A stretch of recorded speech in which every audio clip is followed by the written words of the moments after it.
Good morning. We should be getting excited for the World Series. However, we're excited for how wonderful it went. We had a great season. And Dan Wilson got Coach of the Manager of the Year in it was an AP. So we're pretty excited for that. So was it the AP? You don't know. He doesn't know. He's not a Marin fan, so we won't go there. I just wanted to open real quick and jump in front of the real presentation to mention this was an idea that started back in the latter part of 2022, and I first started pursuing this with our insurance company that we were Caring Communities in February of 2023. So this has been a very long time coming for us to explore the possibilities of something that is very new for a community like this. I don't know of any others that have it. When I talk to Caring Communities, they're like, well, nobody does this. And it's like, well, we're Horizon House. We want to look at doing this. And they said, it's very complicated, liability and risk. I understand. We want to look at this. And a lot of back and forth with them. We were thinking of just, we'll run it all ourselves. We'll do it. And it became complicated. And then I started looking at other options that are existing. And it was probably 6 months later that we found this wonderful partner that you're going to hear about. So we've been working with them for probably since August of 2023. And so we're really excited. Brian is now going to be spearheading this and has done a ton of work also to get us here. And they'll take over the presentation. But I wanted to give that background that there has been many conversations, many emails, lots of effort, and I'm very excited for the milestone for this rollout today. So thank you guys and looking forward to hear from you. Well, thank you, Brian, and I'll be short-winded because I do want to get into this presentation, but I just wanted to reiterate that this has been a lot of work, and we're very happy to be where we are today at the end of October, having this presentation and this rollout. This is a great opportunity as we are going into the season of change to have a new option here at Horizon House for our residents. I'm not going to steal too much of the Zev's thunder for their presentation, but I just wanted to give a big thank you to Brian, to Bill, to the Zev team, to Christy, who's not able to be here today, because without the collective group of this team, Brian mentioned the Mariners, that is a team. We're a team as well, the carshare team. And without the collection of individuals that we've had on this team, we wouldn't be able to be where we're at today. Because like Brian mentioned, there was a lot of logistical planning, a lot of hurdles to break through, go around, go over, but we're very excited about today. Just one thing about this presentation real quick. Greg, who will be taking the microphone in a moment, has been very gracious to say that he'll take questions throughout this presentation. There could be some questions that come up that might be covered in another slide. So if that's the case, we'll just reiterate that. I'll be running some microphones around as we want to make sure that we get all of that information to you today, because there's a lot of information. And lastly, at the conclusion of today's presentation, I will be available. Some of the Zev team will be available. If you're ready to enroll today, we can help you with that. If you want to ask some more questions, I've got some printouts and some handouts with our specific program and some frequently asked questions associated with that. And lastly, if you're still thinking about it, which I imagine a lot of folks are, we're going to learn a lot today. If you want to see the vehicle, I have the vehicle key in my pocket right here. I've got it parked down in the B2 garage of North Tower, away from the valet operations, to make sure if we want to go and look at the vehicle today, we can do that after the presentation. So I'll be here after the presentation. We're here to support you, answer questions, and see the vehicle that is on our property. So with that, I'm going to hand it over to our wonderful partners with Zev. Thanks, Brian. Hi, good morning, everybody. There's a team here. It's Ruthie, Jin Young, and I'm Greg, and I think I've met a number of you. And it's working. As Brian mentioned, this is a team effort. So Horizon House and Zev, and we'll explain a little bit about what Zev is and how this program's been tailored to Horizon House. Ruthie's really drives our people and our culture and our those parts of our organization, and she's going to explain a little bit about what Zev is. we're a co-op. We're a nonprofit co-op. So we'll explain that a little bit. And then Jin Young is an expert in many things, and with our administrative department, but with our customer support and onboarding. So he'll be able to answer some questions with regard to that. We're going to try to take you through the whole program. And I understand, Ruthie, I'm going to put you on the spot. I think there's a camera and we're supposed to not move out of frame. So I think we're supposed to stay in front of the podium here. So otherwise, we'd be roaming around. Okay, so I'm going to introduce Ruthie here, and she's going to tell you a little bit about what Zev Co-op is, and then we'll talk about the specifics of your program. Thanks, Ruthie. Thank you. Good morning, everyone. Can you hear me okay? Is that better? Okay, let me know. So Zev Co-op is a nonprofit, grant-funded car share. And our focus is on sustainability and making sure that communities can take ownership of the vehicle. So we're trying to build community. We're trying to increase access to clean vehicles. And this is part of the program that we set up. When we first started, we were WSDOT funded. By WSDOT, I mean the Washington State Department of Transportation, if you all don't know. And it was a great opportunity for us to build Zev. The focus was for rural and underserved communities, and it was an opportunity to expand into areas that maybe didn't have transportation, were in food deserts, didn't have access to things they needed. So we were able to set that up, and as it stands now, we're in the Puget Sound area and also out in Spokane. We'll go more into that later on. I don't want to skip ahead too much, but here's our mission statement. Zev Co-op is a not-for-profit consumer cooperative that provides zero-emission car share and other transportation services focused on community needs. Our mission is to work cooperatively to achieve social, environmental, and economic outcomes that help improve people's lives. So this is our mission. This is what we think about every day when we work together as a team. And our focus really in building Zev was to create something that felt like it belonged to the neighborhood or the community. And that's why we're station-based, which we'll also talk about a little bit further. But car sharing, if you haven't done car sharing before, there has been car sharing companies in the Seattle area. And basically what it means is if you don't have access to a vehicle, it's the perfect solution for using a car to get to the doctor or using a car to get to a class or the grocery store instead of using public transportation, or it can actually complement public transportation if the transportation isn't frequent enough. So who's eligible? We're going to cover that as well. What it costs, how our insurance works, because we're excited to share with you that it is incorporated into your membership or your participation, and then how to set up the account, basic rules, details on the EV and your trip, and what happens if you are stuck and you need assistance.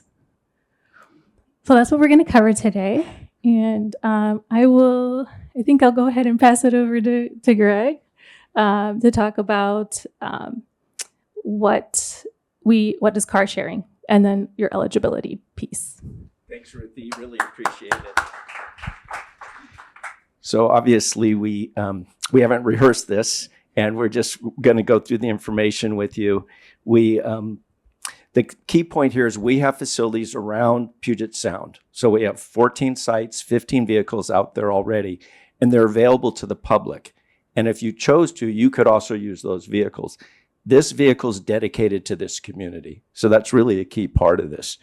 And if you're not familiar with what car sharing is, think of car rental, but it's tech enabled, meaning you can make a reservation in advance using your computer. You can use your phone. You can rent the vehicle by the hour instead of by the day. Our shortest period is 1 hour, but then it's quarter hours thereafter. In your case, we're starting with a 4-hour limit here so that everyone can have a chance to use it. Oh, excuse me. That's the current ceiling on it right now is 4 hours. And so I think what's going to happen here is we're going to see what works for folks and how long they need it. We'll work with the team, and if we find that there's high demand for longer durations, those are the things that you all can tailor into this program. It's station-based, meaning it's right here. You make reservations in advance. The insurance and maintenance, all that's included in the price. And you can access the vehicle with your phone or with an RFID card, which is kind of like a credit card. So you don't use the key. You either use your phone or this card. And I'll just see if there's any quick questions. I know we could get caught up in things, but I think we have plenty of time. So happy to answer any questions about what is car sharing. Okay, and I'm going to be careful with that so I don't keep jumping ahead. So our current eligibility requirements around Puget Sound go from 21 to 79. But of course, that doesn't work for this community. So one of the special things that we've done here is we've relieved the upper limit. There's some special provisions for that, and we'll touch on that in just a moment. Oh, I think you all saw I didn't touch it. So eligibility requirements, you need a valid driver's license, which makes sense. You have to pass a motor vehicles records review. So we do this on anybody that signs up. It looks at driving records, and then that determines whether you can be accessed into our insurance pool. So the insurance is covered. We have to get approval to have you come into the program through a motor vehicle records review. Need a payment system, so a valid payment system. And currently it's not available to family members. This is really a service that's exclusive to residents, and the public can't use your vehicle either. This is your dedicated vehicle. Jin Young, am I missing anything else on eligibility or onboarding requirements? No, I don't believe so. Okay, thank you. Any questions on eligibility? Yes, ma'am. This is 80 plus. How far does that? What does 80 plus mean? Does that mean if I'm 99, I can drive a car? The requirement would be that you'd show proficiency to be able to drive the vehicle. So we'll touch on that, but you would have to go through a driver's exam like you would to get your driver's license. So we're really trying to be flexible, that if you're feeling proficient with it and you're comfortable with it and you're demonstrating all the necessary skills, then you have access to the vehicle.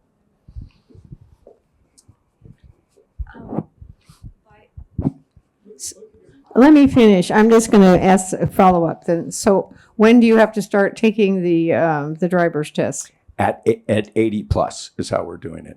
Our regular program goes to 79, and so we've created a special version of that for this community.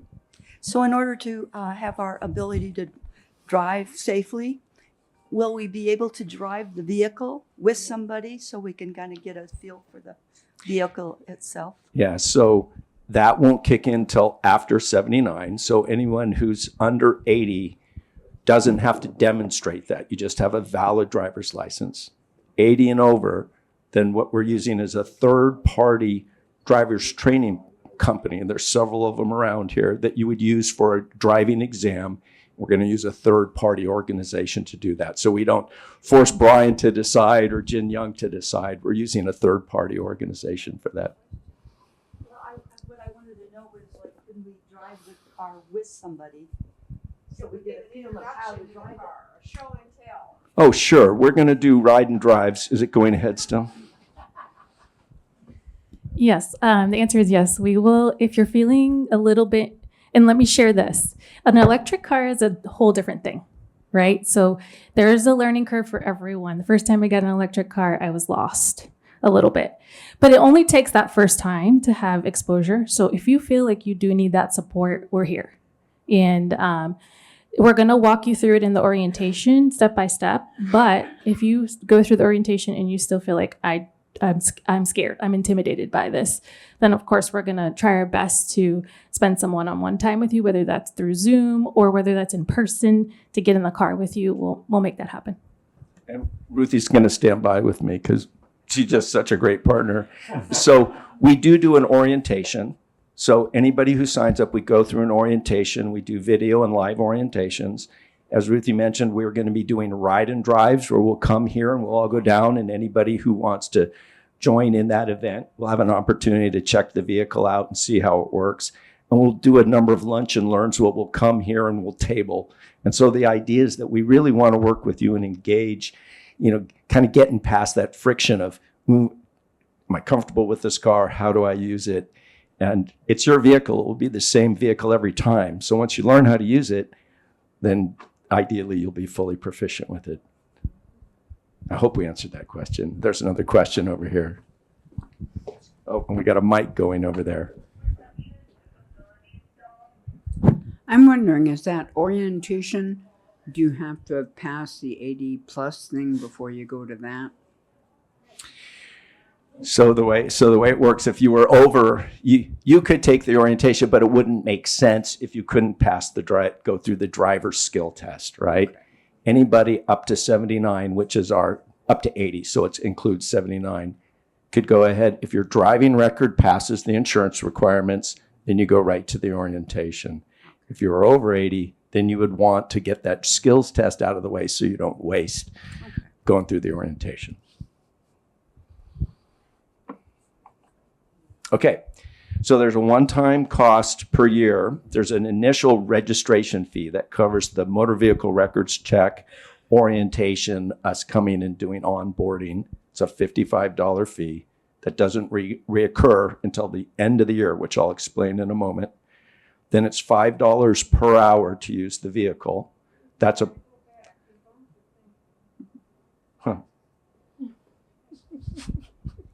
I think there might be a timer Yeah, on the presentation.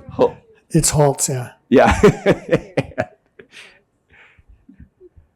Thank you. So, one-time registration fee. It's a $10 per hour use fee. There's a promotional price of $5 per hour through January. There's not a monthly access fee for this. It's just that fee. It will be $10 per hour. Doris. So basically, I get it for minimum of 4 hours. The minimum or maximum will be $20.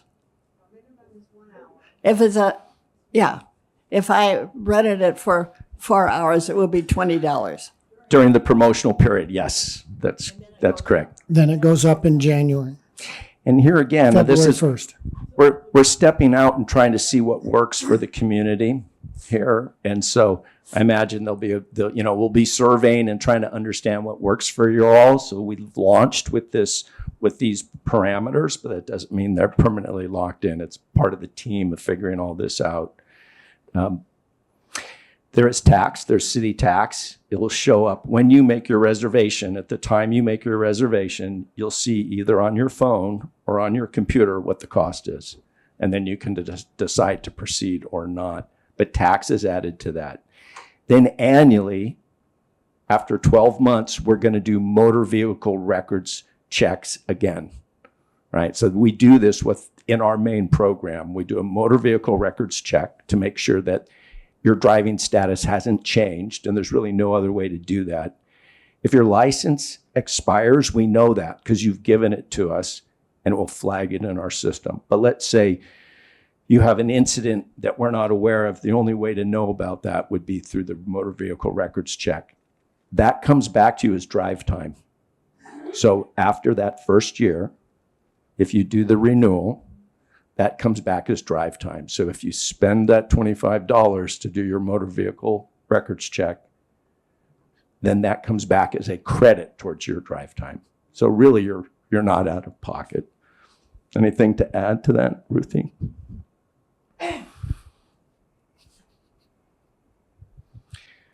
Okay, so then there's some other fees that you would want to be aware of. For example, we have a toll program. You can pay $10. This is up to you. It's an option. And then all your tolls are covered, regardless of how many you incur. So that would be bridge tolls or fast pass or tunnel tolls. Thanks. I think you'll see I'm not touching it. Yeah, it's jumping ahead. So that's $10 fast pass. That's a program that we have for all our users. So you can make that option. or you can pay the tolls as you go, or you could avoid tolls.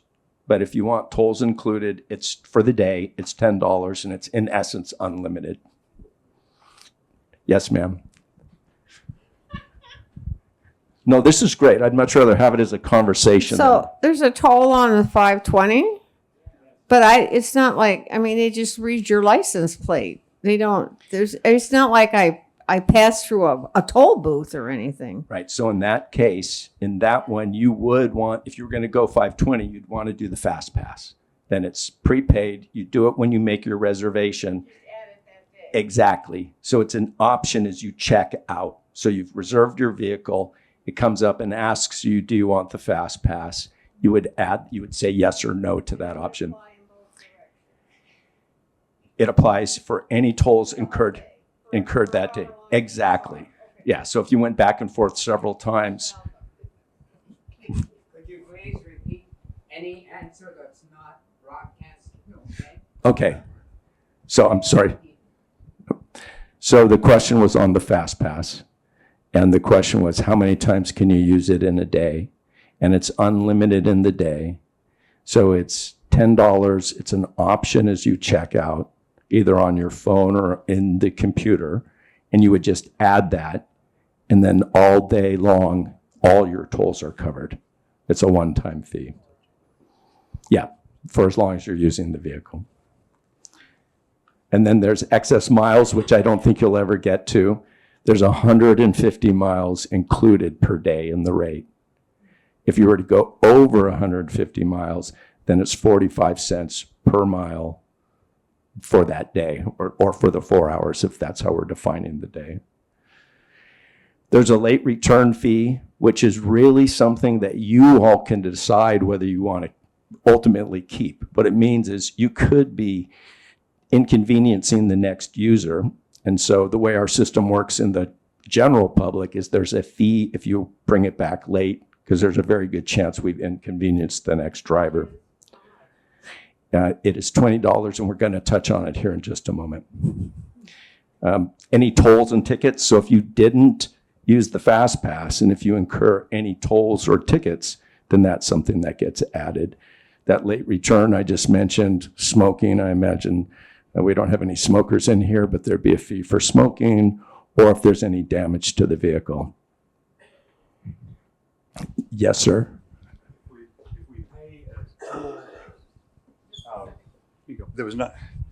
If we pay a toll that was not covered by the $10 a day, we pay just the amount of the toll, or is there a fee for processing that? There is a fee for processing it. So that's why we've done the fast pass, because we have to associate it with a reservation and then go ahead and contact you. And then How big a fee? It's $20. So you're better off doing the $10 if you think you're going to use them. Okay. Yes, sir.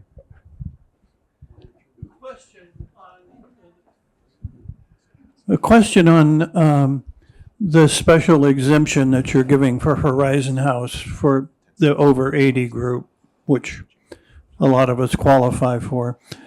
Does that mean that once you become a member, if the Horizon House car is in use and there is another car that is available, another of your cars that it's available, you can also...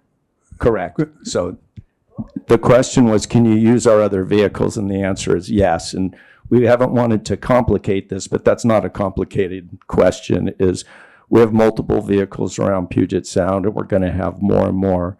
And the idea is you have access to use those vehicles, but the general public does not have access to your vehicle. So it's kind of a one-way door. You have access to the full fleet, and no one has access to your vehicle. It can be, depending on the type of vehicle.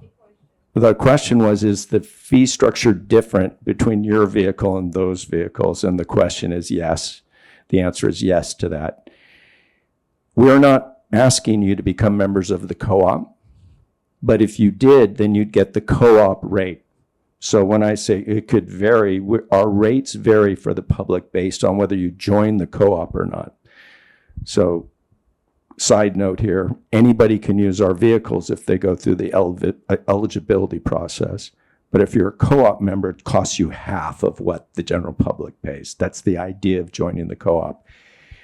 And then we have an income qualified rate. So if you are on any kind of state assistance, what we do is the higher rates that we charge help us subsidize the low income rates. And Ruthie mentioned that we set the organization up to be able to go into communities that don't usually have those services. We didn't want to confuse the program here by having any kind of tiers. So you'll have that one rate other than the promotional period of time. Okay, so cancellation. In the end, this is ultimately going to be what works for your community. As Ruthie mentioned, this is community-based. And so the idea that you, to a certain extent, work with the team here and us, this is what we have for the general public. If you cancel before 24 hours, there's no fee. So you could make a reservation 90 days in advance. You have an event that you want to attend or something that's going on, you can make that. If you stay outside of that 24 hours, you can cancel your reservation, no charge. If you go between 24 and 8 hours, then there's a $20 cancellation fee. You can see we've pretty much stuck on $20 for our fees to keep things simple. Then if it goes within 8 hours, then you pay the price of the trip. Although it has been pointed out, if it's a short trip, and it's only 4 hours or shorter, you may actually be paying less than the $20 to use the car. So in that case, you would just let it expire. You'd want to let people know, though, so we could open the reservation back up for other users, right? The whole reason for this is to be respectful of the other people that might want to use the car. Are there any questions on cancellation? Okay, now I'm sure this is the big question for everybody. We have a $5,000 deductible. That's what our insurance company has. We've worked with your organization to have a tiered level of that, okay? So the insurance is covered in that hourly rate. That covers liability of the vehicle and your liability for folks that could be involved in an accident. And Bill had mentioned something about other organizations and programs they have, which we can explore with you. But the way ours is set up right now is there's a $1,000 deductible. That's for anybody using the vehicle. What we're talking about, but we haven't established yet, is a way to buy that deductible down. A fee per reservation. That doesn't exist yet. So that's up to 79. That's our regular program level. Then that age group of 80 and over, including 85, goes up to half of what we're responsible for. So we are responsible for the full 5,000. And then at 85 plus, then it goes up to that full amount. Now I know that could feel like a barrier right there. So we have to figure out what kind of programs we might have and what it would cost to buy the deductible down.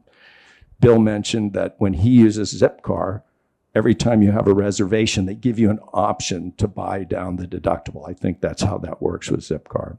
So it's something we're exploring. We don't have it yet. In the back there.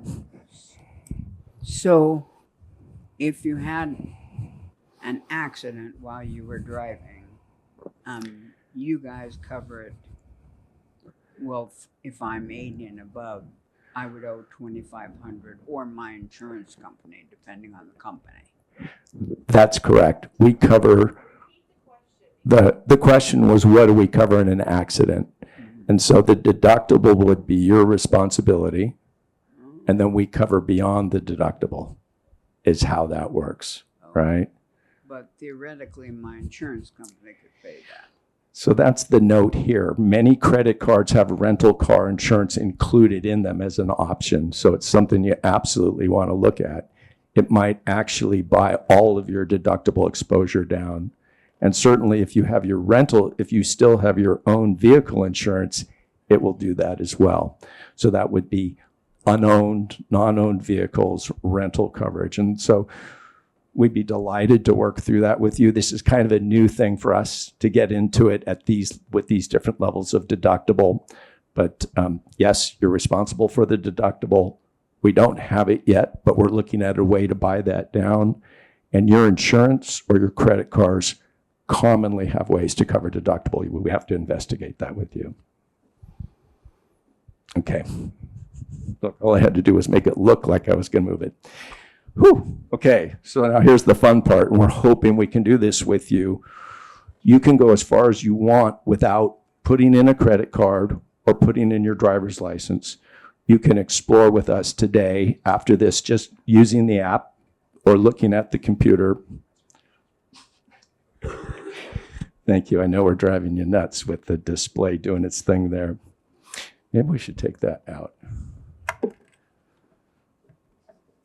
Let's see if that does it. Okay. So the way it works is you sign up, you create an account. It's like with anything in this day and age. You create an account, you can use your phone. If that doesn't feel comfortable to you, you can do it on the computer. If that doesn't feel comfortable, we're going to train the concierge to be able to do that. So you could sit with the concierge. If that isn't convenient, we're planning to come and do some lunch and learns here, and we'll do some right now where we can walk you through how to sign up for this. And there's exit ramps in that. If you don't want to put a fee down, if you don't want to put your credit card in there, if you don't want to put your driver's license in, you don't need to yet. But you could go through to the point where you've put in your email. You can just see what that's like. And I would encourage everybody to just see if they're comfortable doing that. That'll help us understand the level of support we should be providing you to do that. Some folks are more fluent with their cell phones than others. So you download the app. Yeah, is it? So some of them are teeny. I know it's tough. Oh, it's a flip phone. It won't work on the flip phone. The nice thing about the phone, if you like using your phone and you're fluent with it, is you can make your reservation there. You can see what past trips you've had. You can see trips that are coming up. You can see all the other vehicles that are out there for rent. It's kind of handy. You can do that on your computer though too. So you could be at the comfort of your desk and you can see all that information as well. So you create a registration using your email and you set up a password. You don't have to do it the first time. You could wait a month. You could decide not to ever do it. You upload your driver's license, and then at some point in time, you would upload your credit card if you decide you want to do.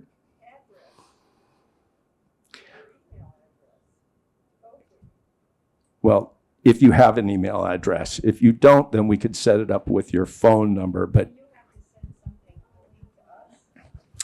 the way that works, so the question was, how does the email address works? That's kind of your account name, if you will. We can communicate. Oh, yeah. Our email address is zev.coop, but we will make it's online. It's in the app. No. We have some frequently asked questions that we'll have available here at the table that'll have all that information. Yeah, but we're happy, and what we're hoping to do at the end of this is anybody that's interested, we'll do a roundup around the table, and we can go through all those details with you. And we really are hoping to be able to do that. Let's hold on those. Yeah, thank you. Okay, so the key point here is you can use your phone or you can use your desktop to create an account. And it's fairly standard. It's your email address, you create a password, you go ahead and if you want to, you add your driver's license and you add a payment system. Or, as I mentioned, you can do this on the computer. It's really all the same information. And we'll bring it up just so you can see it. You can just come by the desk and look. You don't have to do anything, but we'll show you how that works. It's the same information. So that's the sign-up process. Does anybody have any questions on that? It should feel fairly familiar with other, if you will, kind of like online shopping is kind of set up the same way. Okay, so our basic rules. you complete the onboarding and orientation. So first off, you have to be eligible. And we've talked about the eligibility requirements. That's a valid driver's license. That's getting through our motor vehicle records check, which is a requirement of our insurance for you to be added to our insurance. Then you go through the, we have talked about if you're 80 or over, we're going to have a driving skills test, which is unique to this community. We don't have that anywhere else yet. And then you complete the onboarding process, which is really making sure we've got all this stuff turned in. That can take a while sometimes, but then going through an orientation. And just so we break the cadence up a little bit, I'm just going to ask Jin Young to stand up, and he's tall, so and just share a little bit about the onboarding process. And yeah, okay. You need to have that close to your mouth, and there's a camera. Okay. Yes. So some basic information about our onboarding process is when you sign up through our Zev Co-op app and fill out your personal information along with your email and where you live, once we receive that application, we will send you an email with our terms and conditions, and we will require you guys to review and sign the terms and conditions. And once you sign it, then we'll be able to actually do the motor vehicles records check. And once that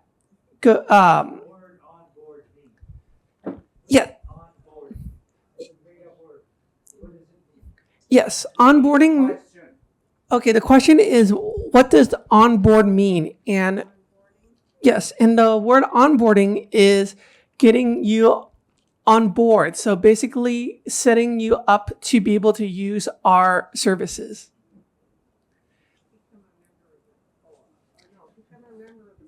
Yes, so you can either become a participant or a member, but in this case, I'm referring to be a participant. So you don't necessarily have to become a member to use our vehicles.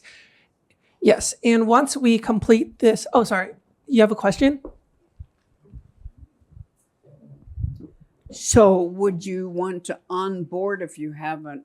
I mean, I assume you don't have to pay a registration fee of $55 until you pass your 80 plus. Is that correct? The question was, do you have to pay the $55 for which is included in onboarding? That covers your orientation, and that covers your motor vehicle records check. If you want to use the vehicle and go through the program, you're required to pay the $55, go through the orientation, and have your motor vehicle records checked.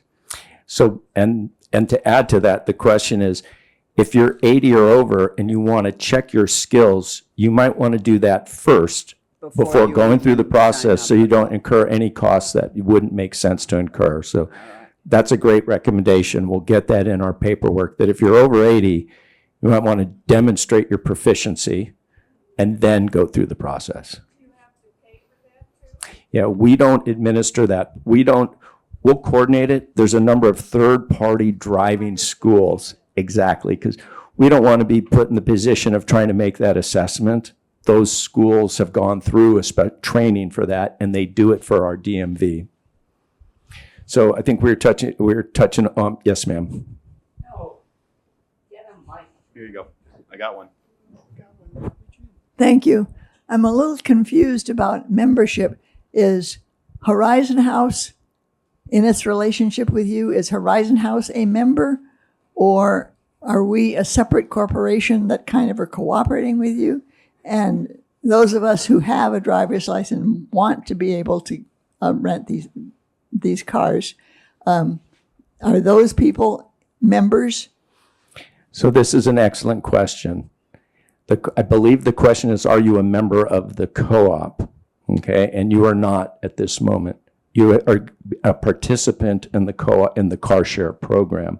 So we have a relationship with Horizon House that is allowing all of you to come into the program as participants. So we are working with Horizon House on creating a membership that would allow you to use other cars at a lower rate. Currently, you'd be using those other cars as a participant, as anybody, like perhaps how Bill's using Zipcar right now. When you use it, you pay a fee, and you're in essence paying the the full fee that they charge, the market fee. So did that answer your question? That you go through the process and you're a participant in the Horizon House car share program. We've dedicated a vehicle to you all, and you're associated with that vehicle in this community. If you wanted to join the co-op, we could extend that to you. We can talk about how we do that.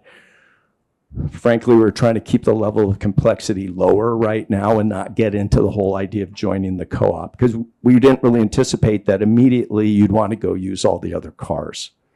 That might be a benefit that we just build into it and we automatically do it. We just haven't gotten there yet. I hope that answers the question. So you don't have to be a member of the co-op to use the cars is the main point. You have your own dedicated community. This is the Horizon House Car Share Program. We're really administering it for you all. But we're the service provider. When you sign terms and conditions, you're signing them with Zev, not with Horizon House. Okay, so Zev's the provider of the services. It is our responsibility. We have the responsibility, the duty of care for the condition of the vehicle and use of the vehicle and the insurance. And I saw a question over here, but let's get a mic over there first. 4 hours is too short a time for the kinds of projects I'm interested in using this car for. Tell me a little bit about what that limit means. I mean, to us, it's really going to be what this community and Horizon House would like.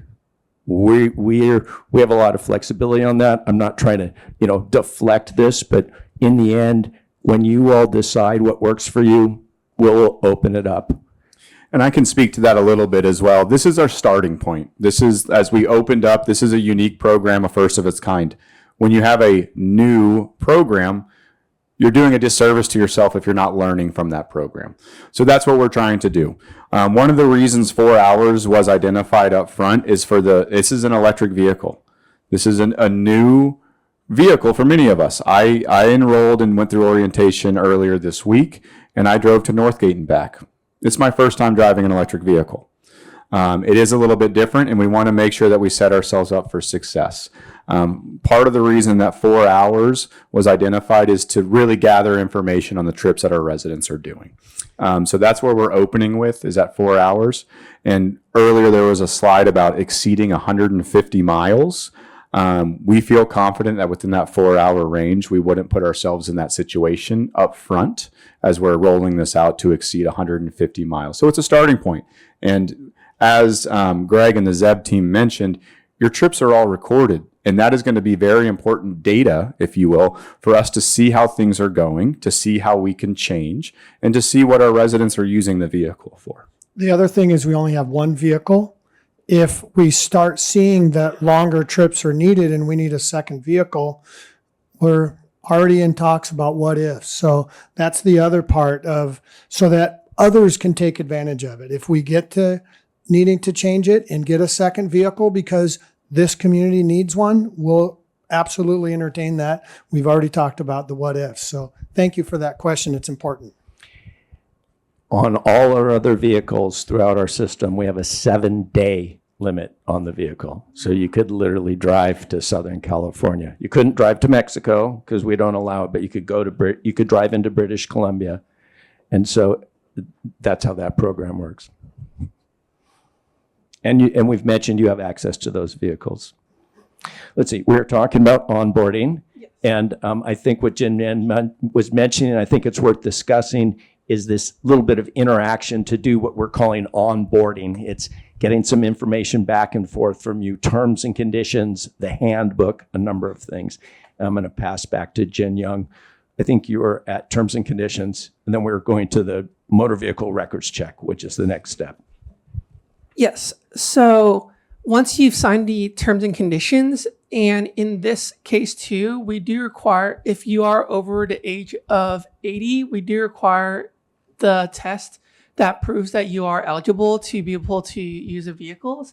And once we've done the motor vehicles records check and also received that confirmation, we will be doing a orientation with you guys all as well too. And that is 20 minutes and it's going to be online. And if you guys don't feel confident using the vehicle for the first time alone after that orientation, we can coordinate with you guys to find a time to also give you guys a in-person type of getting around of how to use the vehicle as well too. That's exactly right. So there's a question in the back, and let's see if we can get a mic over there. This is an electric vehicle. When and how does it get recharged? Yeah, that's a great question. So Zev, zero emission vehicle, Zev. So all our vehicles are zero emission. That's one of the reasons why I think your team found us. I think some of this came out of your sustainability committee. And looks like Brian might have something to add. I should have mentioned this when there was the question about the 4-hour limit. We received a grant, and we just recently got 20 additional EV chargers on our Horizon House property. This vehicle is compatible with all of those chargers. Sean, I forgot to mention you and thank you at the beginning. Sean has a wealth of knowledge on EVs and was very instrumental in helping select this vehicle. We will have this vehicle charging at all times on property while it's not in use. So we expect every trip, especially as we're learning, your vehicle will be fully charged. It'll be on one of our chargers here, and Sean can speak more of the specifics, but these are some of the most up-to-date chargers that will charge the vehicle quicker than most. Is that correct, Sean? Yes, they'll charge as fast as we possibly could on our site. So those will always be, we've got a dedicated spot we're going to be keeping this vehicle. The valets will be, once you return, it'll be very similar to if you've used our valet services currently with a personal vehicle, where you'll drop the vehicle with the valet, end the trip, and that's when the valet will take the RFID card and return that vehicle to its charger. So we will take care of that on site for any of our users. We will be charging the vehicle when it's not in use on our property. Did that help answer the question, Ronnie? Correct. Oops, sorry, I don't want to reach over your laps. Yeah, I was wondering if that meant that there has to be a space between reservations to allow the charging. That's a great question. The question was, is there space built in to the system in between reservations? And the answer is yes. It is 2 hours. The system automatically, if myself, Brian Byers, has a reservation today, the 24th, from 10 a.m. to noon, the next reservation opportunity will not be till 2 p.m. because that is built in specifically for the EV to get some charge. And thank you for mentioning sustainability. This is one of the reasons we partnered with Zev. Is that is one of our values here at Horizon House is sustainability. So we understand there's a learning curve with an EV. There is for me, but this is in line with one of our values at Horizon House. So thank you for those great questions, Ronnie. I think I saw another question over here. Brian? Yes. Thank you. I wondered if the app has an active booking calendar. This partially answered my question, but my business commute to Renton is 20 minutes, but it's varied as much as 2 hours with traffic situations. Yes. So you can tune in and find out if someone's going to be late or identify that you're not going to make your time. The late one's kind of tough because there's no way for us to know until they let us know they're late. So, right. So, and they can't add time. If you have a car and you're driving and you're going to be late, you can add time to your reservation, provided there's not somebody behind you, is one thing. So you can extend it up to 4 hours, but I understand that's a starting point for you all that might be increased. Mm-hmm. If you're waiting for somebody, though, we don't know that they're going to be late, right? There's not a way to alert us. We could call you. We could let you know that Brian called and said he's running late, and we could let the next reservation go, but it's not automatic. There is a calendar, though, and if you try to book and it says it's used, it will tell you when it's next available. It will say, oh, it's going to be available at 9 o'clock instead of 8 o'clock, or 3 o'clock in the afternoon instead of 2 o'clock. So we'll tell you when the next opening is. Great, thanks. Yeah, thank you. And there's another one back here, Brian, but we want to get, and we've got a mic here, so let's go back there. Yeah, I was interested in, I have a Zipcar membership that I use periodically. And Zipcar doesn't have an over 80 surcharge or test. So I was interested in how you came to that. I know there are certain records about older people having more tickets than younger, but I'm interested. Zipcar, you have to pay $10 a month just to keep. Hold it up to your mouth, please. Oh, Zipcar, you have to pay the entrance fee one time and then $10 a month to keep yourself eligible. The question was, how did we come up with the additional requirements for over 80? And frankly, it's just new for us. Our limit right now is up to 79. That's how we've been doing it. And so we were trying to assess a way to provide accessibility for everybody. But then what risk do we take, frankly? We're responsible for the full $5,000 deductible. So we're trying to find a way that doesn't discourage you, provides you access. And as Brian said, and we really believe, and we're committed to this, is we just got to see how it works. If we have a whole bunch of accidents, then we're going to be more concerned about insurance. If we're having no accidents, then we're going to be much more relaxed about it. And so we're just trying. And one other thing about Zipcars, they're owned by Avis. They self-insure. So they're their own insurance company.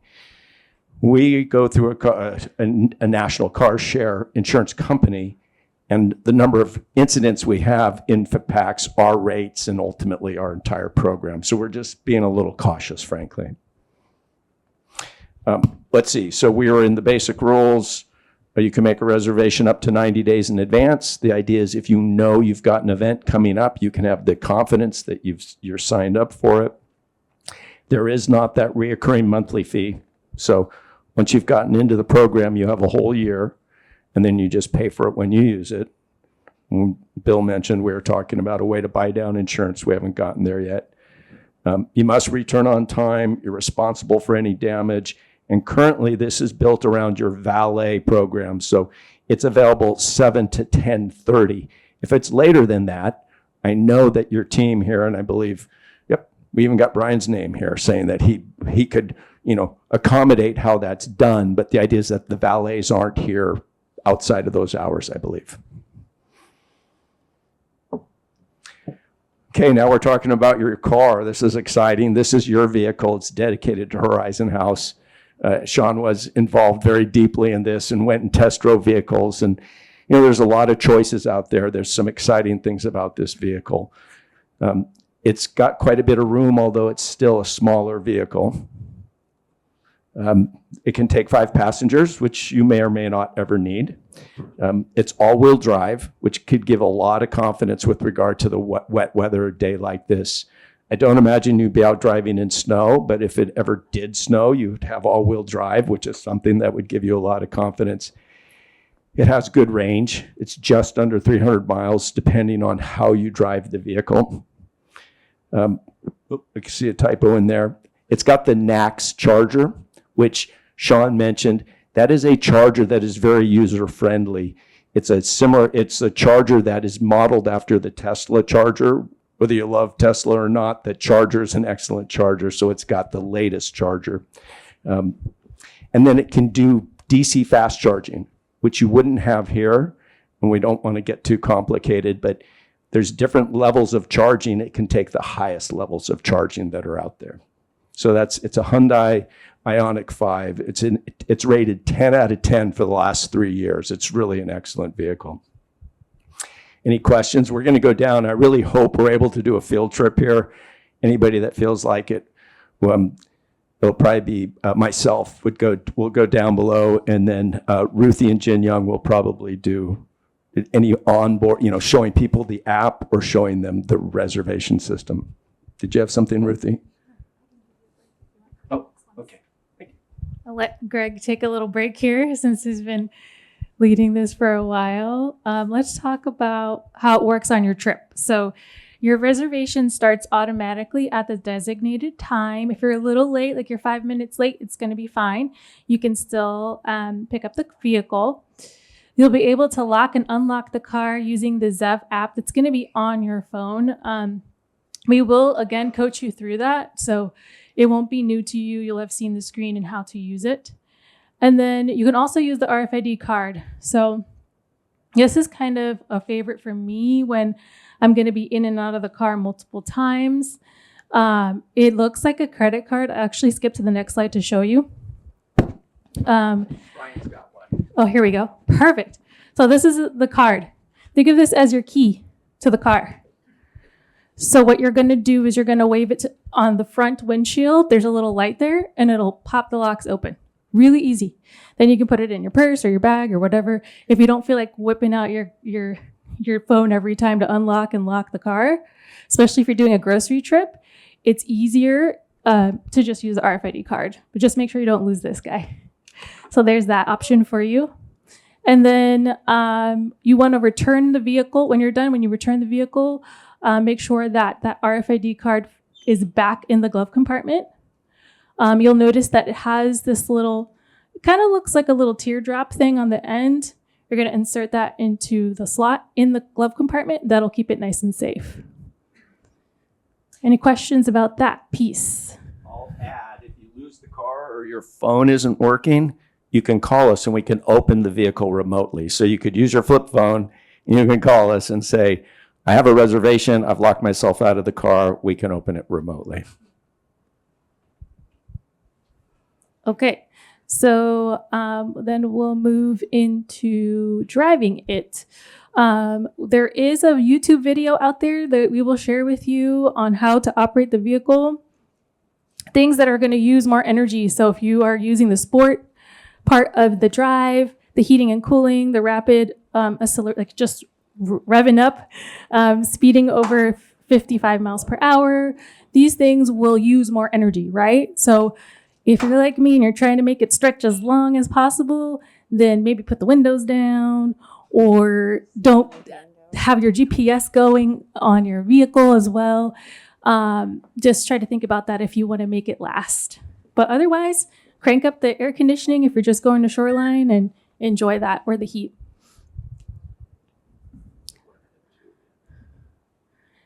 All right, ending the trip. You return it to the valet on time, remove your personal items and rubbish, document any damage, and this is really important. You have to end your trip on the phone. So you have to make sure to end it, or you can call us and ask us to end it, but we have to end it, otherwise it'll keep rolling, and we don't want you to get charged for that extra time.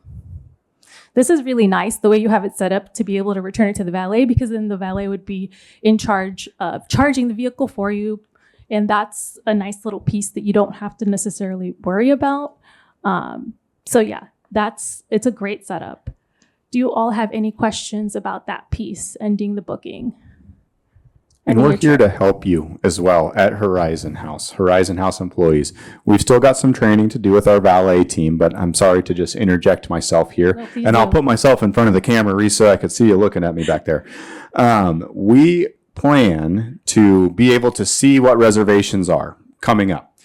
So if we see that Mr. Roach has a 11 a.m. reservation, the valet team can go down to where the car is being charged, use our spare RFID card, bring the vehicle up to the valet drive, so Mr. Roach can come and show his reservation, which we know about, and start it and get on the way. We feel that here at Horizon House, that'll be valuable to get the most out of your reservation, to have the vehicle ready for you.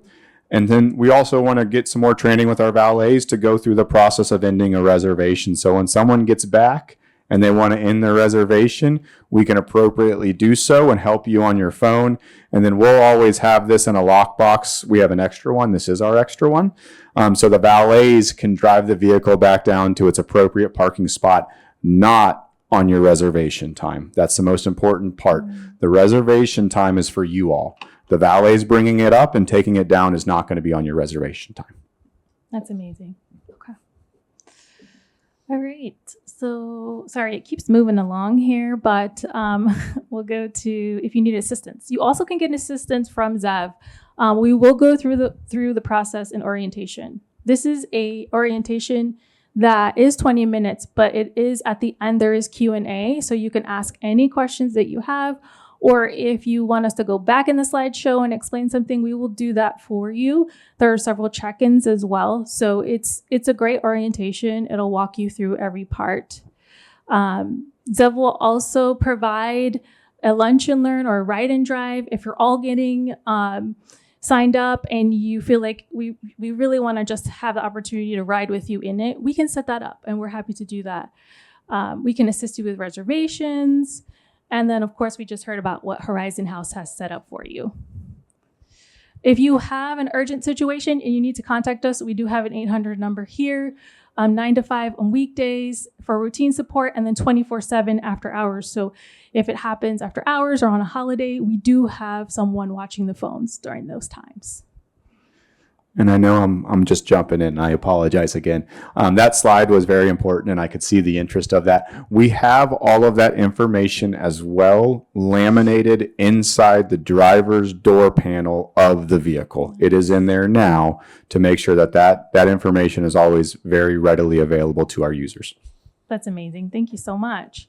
And then it also, if there is an emergency, the first thing to do is call 911. So call if you have an injury or if the vehicle is badly damaged, go through the normal process. You would call 911 and then contact customer service after when you have the opportunity, and we will work with you to get through that process.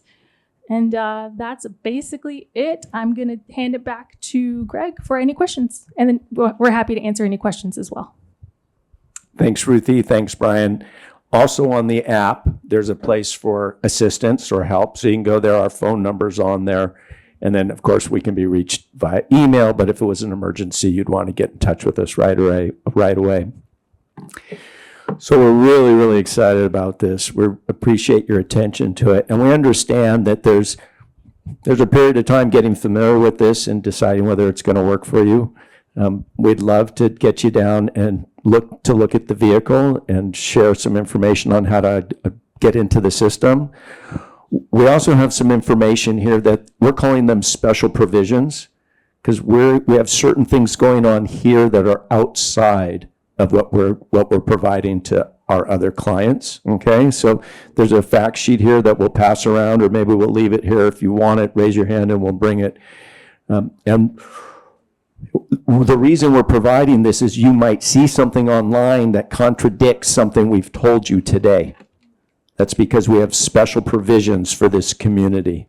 Okay, so if there's any contradictions, the special provisions apply. These are the additional things that we're doing in this community as opposed to our public.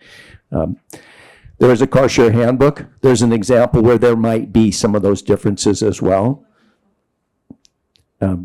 And so, but we'll work through all those details and make sure they're clear to you. As Ruthie said, we'll be scheduling another couple events to come out and answer questions. I'm going to pass back to Brian, and I think we're going to do a field trip. Yes, just wanted to have some closing comments real quick. At the beginning, Brian Holtz mentioned this is something we've been working on since 2023.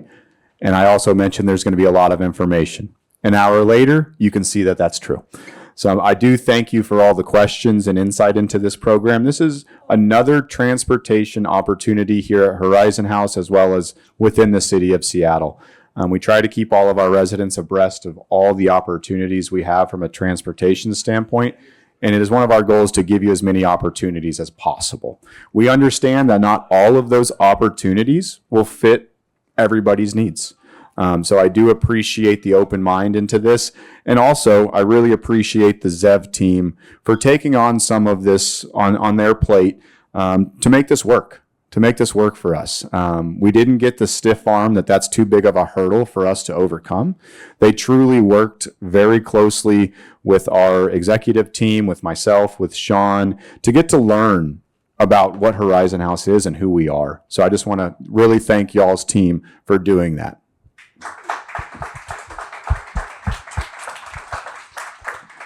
Mrs. Roach has a question.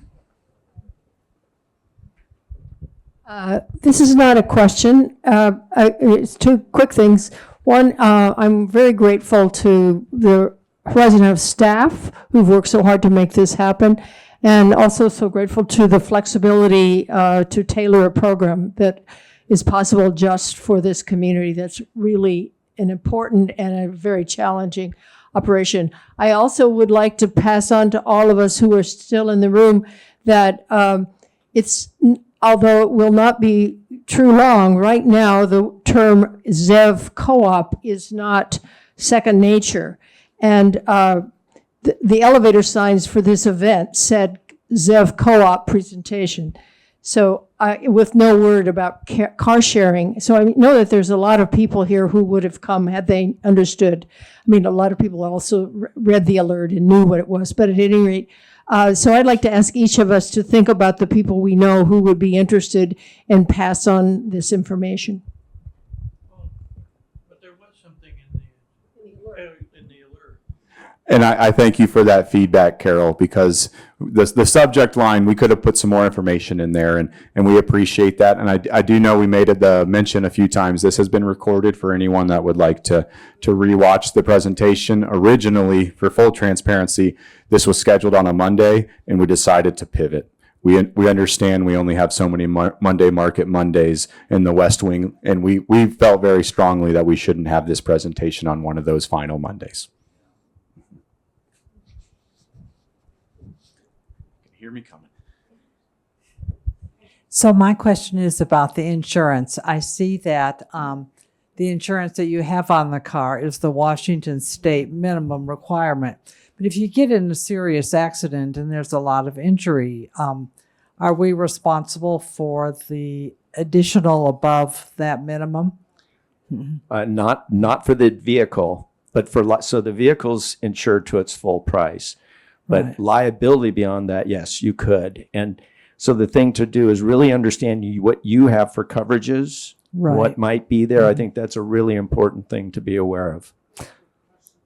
Right, Yes. because we don't have a car now, so then we don't have any other insurance that would cover that liability for injury.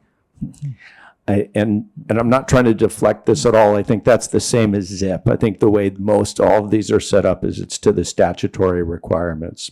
But it's something we can dig into. If anybody's feeling uncomfortable about insurance, we're willing to take a deep dive to really make sure you understand what's covered and what isn't. Question and comment. I just checked with my USAA auto insurance, and it's just a matter of flipping a switch and maintaining my current liability for a really good price. The other question I had, is there a console-based nav system in the car, or do people depend on their phones for navigation? Oh, no, there's nav in the vehicle. So it's neat. These vehicles are very, very feature-rich now. And so it also will tell you all where the charging stations are. So if you were to take a trip and be worried about charging, it would tell you where you could charge along your trip. Probably wouldn't occur in a 4-hour trip, but very advanced navigation. Yeah, and also with the 2025 Ioniq as well too, it does have built-in Apple CarPlay. So if you are not familiar with the built-in navigation and feel more comfortable with either Apple Maps or Google Maps, you can also use your phone to project the navigation on the main screen as well too. I think Jin Young what did you just get? An Ioniq? Yes, I got an Ioniq 5 last year. Yeah, okay. And that's something that I use in my personal vehicle, and my vehicle's much older than the Ioniq 5, and the Apple CarPlay has come a long way. There's only certain features that you can use while driving, but if you are familiar with the Google Maps or the is it Apple Maps? Is that what it's called on an iPhone? Apple Maps. We can happily show you, because that can be connected via Bluetooth.